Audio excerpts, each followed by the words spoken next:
signals a renewed, if not hard-won, commitment to multilateralism and equitable development.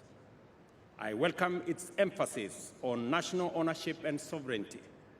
For those of us from Africa, Africa's development is first, our foremost responsibility. We approach it with purpose and determination. Yet, strong global partnerships remain essential to our collective success. Calls for greater flexibility in ODA are steps in the right direction. I am encouraged by the recognition of trade and industrialization as drivers of structural transformation. No country has achieved lasting prosperity without manufacturing and export diversification.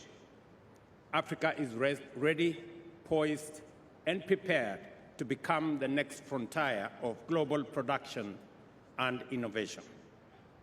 I also welcome the focus on debt, liquidity, and the cost of capital. There is now consensus on the need for a development-oriented sovereign debt architecture, where public debt is an instrument for development, not a trap for distress.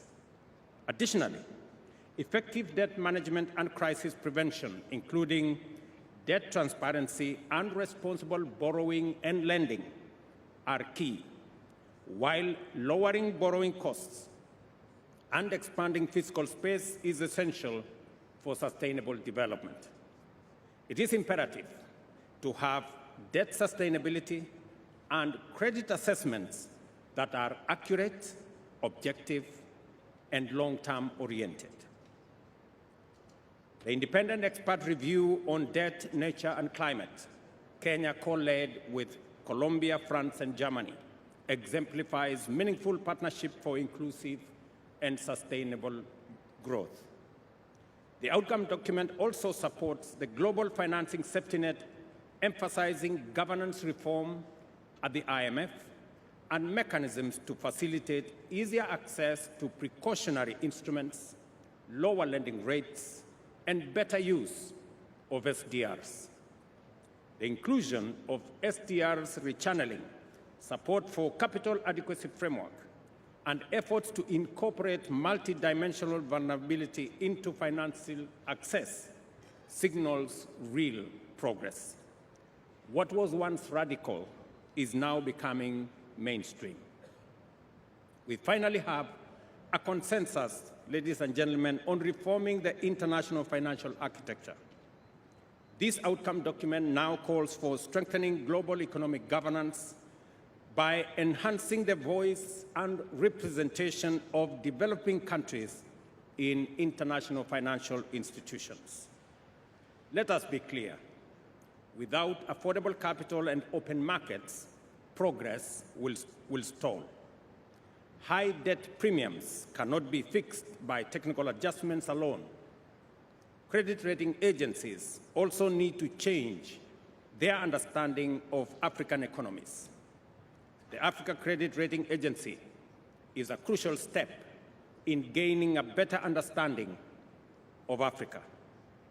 Africa's role is critical to the global climate agenda, but we cannot deliver if our goods, services, and carbon credits are excluded from the global markets or if entire value chains are blocked. We must design trade rules and pricing systems that reward green production and accelerate decarbonization.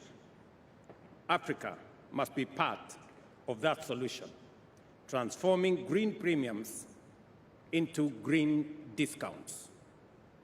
While I respect the document structure from domestic to global resources, let us not confuse form with priority.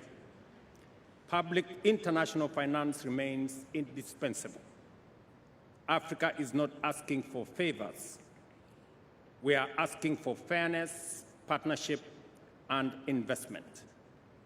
I urge the United States of America to reconsider its position and call on other member states with reservations on parts of this consensus to fully support the outcome document.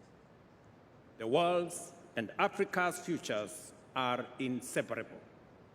Together, let us walk this path with honesty, urgency, and resolve. Kenya certainly will, and I thank you.